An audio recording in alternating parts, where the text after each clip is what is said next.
Sir एक सवाल है, सलाम का शरई हुक्म क्या है और क्या इस पे सवाब भी मिलता है?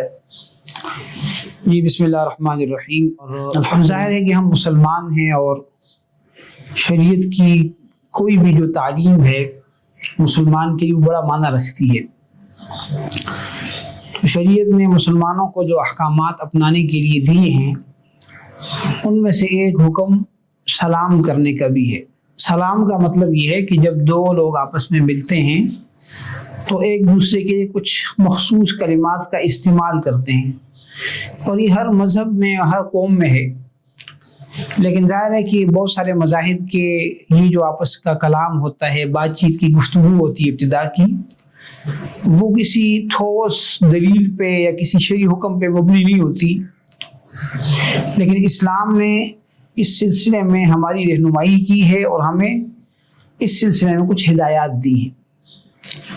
तो वो हिदायत ये है कि जब भी दो मुसलमान आपस में मिलें तो वो आपस में सलाम के कलिमात का तबादला करें, जिसमें सलाम में पहल करने वाला यूँ अल्फाज कहे, अस्सलामु अलैकुम व रहमतुल्लाहि व बरकातुहू। ये तीन जुमले हैं।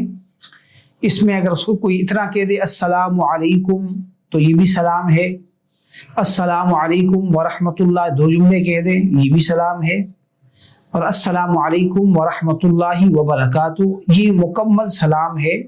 और जाहिर है कि जब जुमले ज़्यादा होंगे तो उसकी वजह से सवाब भी ज़्यादा होगा। जैसे कि बाज़ रिवायात से मालूम होता है कि पूरा सलाम करने वाले को जुमले कहने वाले को 30 नेकियां मिलेंगी।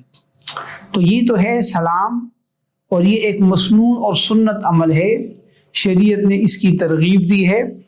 और फिर सलाम जो करेगा तो उसको दूसरे फ़र्द ने, दूसरे मुसलमान ने उसका जवाब देना है। सलाम करना सुन्नत अमल है, उसका जवाब देना वाजिब और ज़रूरी है। बिला उज़्र के अगर कोई जवाब नहीं देता तो वो गुनाहगार होगा।